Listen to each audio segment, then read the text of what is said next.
Bem-vindos a mais uma meditação diária, bem-vindo ao nosso canal da Igreja Digital da Graça, nosso ambiente de meditação da Palavra de Deus aqui no Facebook. Você é o nosso bem-aventurado, nosso bem-vindo de estar juntamente conosco para mais uma meditação.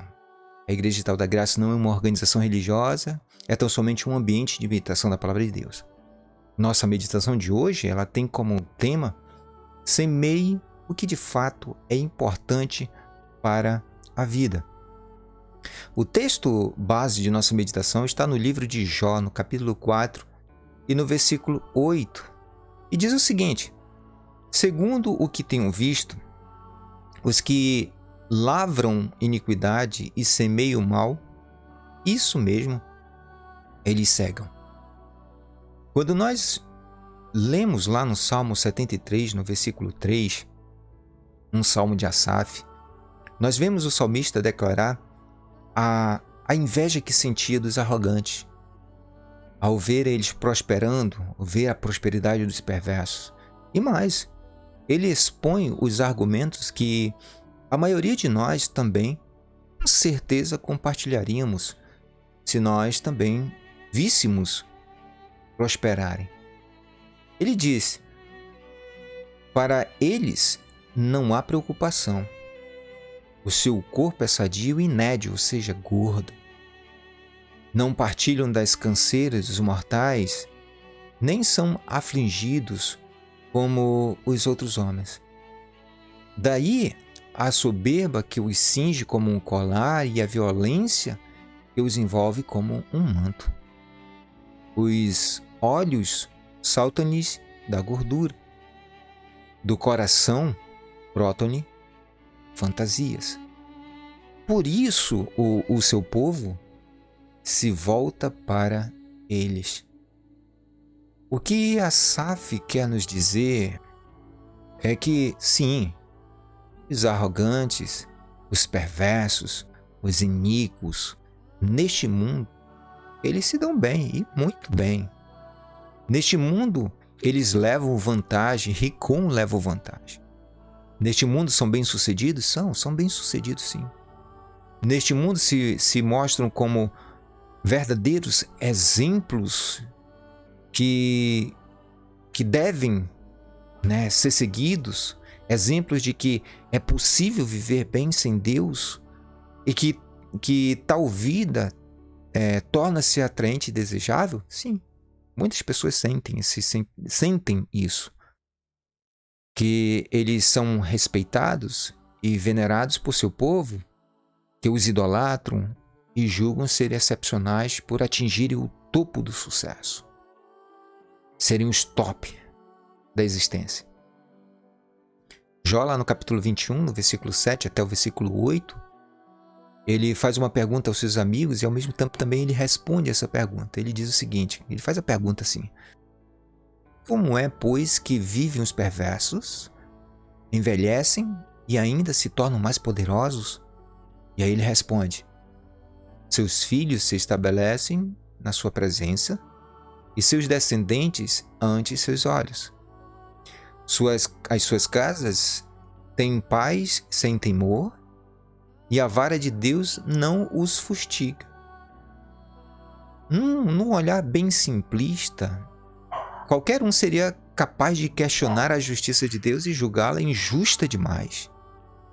Julgar ao ponto de colocar Deus contra a parede e ser capaz de fazer uma oração à la farisaica, dizendo a plenos pulmões, carregado de ira, de ódio santo, ira santa, como muitos falam, dizendo: ó Deus, eu te sirvo com dedicação e honra, não sou como este ímpio, desgraçado, que não te honra e vive na prática do pecado, todavia tu o honras, tu o favorece, tu não se levanta e não peleja contra eles por mim, Tua vara não está sobre suas vidas, mas está sobre minha vida. Eu não aceito isso, porque minha vida é dedicada a ti e tenho somente tribulação e dor, provações em troca. Isso eu não me pertence. Deus, eu não aceito, eu não aceito, eu não aceito. Eu acredito que você já deve ter ouvido isso várias vezes, ou visto pessoas agindo dessa forma, ou parecido com isso.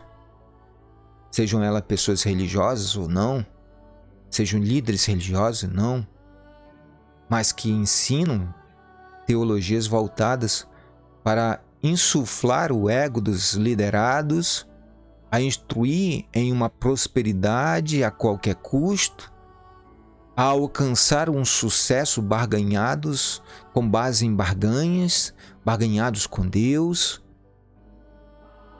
Ensinam semeaduras e votos avarentos, regados a testemunhos fraudulentos e toda sorte de métodos e técnicas de superação, tudo para ser igual ou melhor que o ímpio, mas dentro de um contexto religioso, espiritual, santo.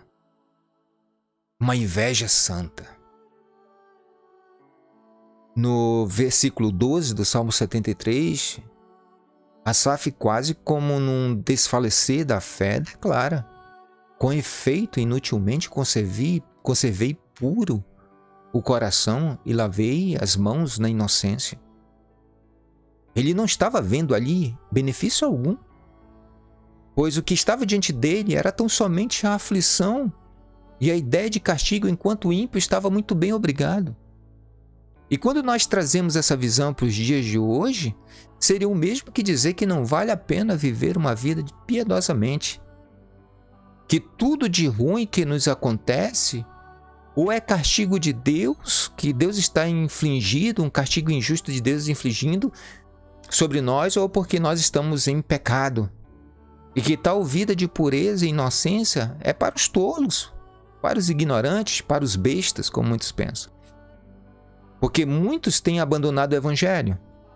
Porque muitos têm abandonado os ensinamentos de Cristo nos dias de hoje. Porque os ensinamentos de Cristo nos fazem ver a realidade como ela de fato é. Nos fazem entender que tanto o sofrimento como os infortúnios da vida fazem parte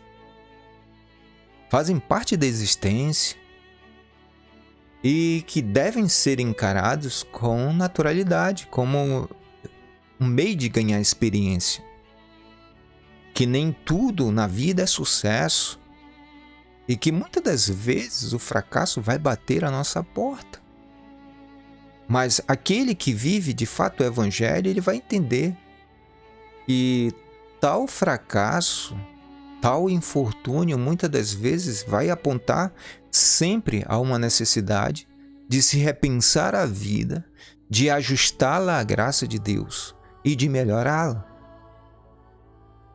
Tudo isso exige esforço, tudo isso exige abnegação e altruísmo, tudo isso exige uma negação dos prazeres que muitas das vezes os soberbos não desejam abrir mão. Mas que tal prazeres e desejos, quando são transferidos para o justo, acabam por torná-los em um verdadeiro diabo, em verdadeiros diabos, demônios. Pois ao abraçar esses prazeres, acabam por negar a fé em Cristo, negar a fé em Deus, em troca de uma glória de um mundo transitório. Então, por que é inútil sentir a inveja do soberbo, do ímpio e do iníquo? O salmista Asaf, ele responde essa pergunta. Ele diz: tu certamente os pões em lugares escorregadios e os fazem cair na destruição. O que Asaf está querendo dizer é que a iniquidade e a maldade sempre terão como frutos a iniquidade e a maldade. É por esse motivo que Jesus, instruindo, ensinando seus discípulos e aqueles que estavam ouvindo ele naquele momento, Jesus ele falou: pelos seus frutos os conhecereis. E exemplificou isso dizendo: colhem-se porventura uva dos espinheiros ou figo dos abrolhos? Assim toda árvore boa produz bons frutos. Porém, a árvore má produz frutos maus. De maneira que não pode a árvore boa produzir frutos maus, nem a árvore má produzir frutos bons. E aí você pode dizer, então quer dizer que é impossível o iníquo se produzir frutos bons? Não, não é bem isso.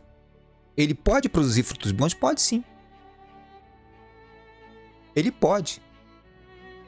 Ele pode deixar de produzir frutos maus? Pode. A não ser que ele nasça de novo. Como o próprio Cristo disse, importa-vos nascer de novo. Quando Jó afirma que aquilo que se semeia é justamente aquilo que colhemos, ele está nos ensinando que nossas atitudes denunciam quem somos. E a retribuição da vida sempre será na medida certa do que plantamos. E é justamente nesse ponto que, se nós paramos de semear a maldade e a iniquidade, passamos a semear a bondade e o amor, nós vamos colher amor e bondade. Isso é o novo nascimento, é a nova consciência. Nem sempre o que parece é nesse mundo. A glória e a riqueza não necessariamente são glórias e riqueza de fato. Às vezes não passa de enfado e canseira, como diz o pregador lá de Eclesiastes. Então, gente, que possamos de fato semear o que importa. Que possamos semear o amor, a bondade, a misericórdia, a fé, a paciência, o domínio próprio, a alegria, a justiça e a paz. Semear isso em um mundo onde os homens sentem falta do que é necessário, que nesses últimos dias muitos deles são enganados por um falso evangelho que distancia o homem de Deus e os aproxima de sua própria destruição. Que nós possamos viver a graça de Deus, desculpe, mesmo que isso, aos olhos de muitos, seja inútil. Vivamos a graça de Deus, mesmo que em meio a adversidades, vivamos a graça de Deus sabendo que não é por barganha. Vivamos a graça de Deus por amor a Deus, por amor ao próximo e, acima de tudo, por amor a nós mesmos. Semeemos o reino de Deus. Vamos semear a vida. Que Deus abençoe a todos. Fiquem com Deus e até a nossa próxima meditação diária, se Deus assim nos permitir. Até a próxima, gente.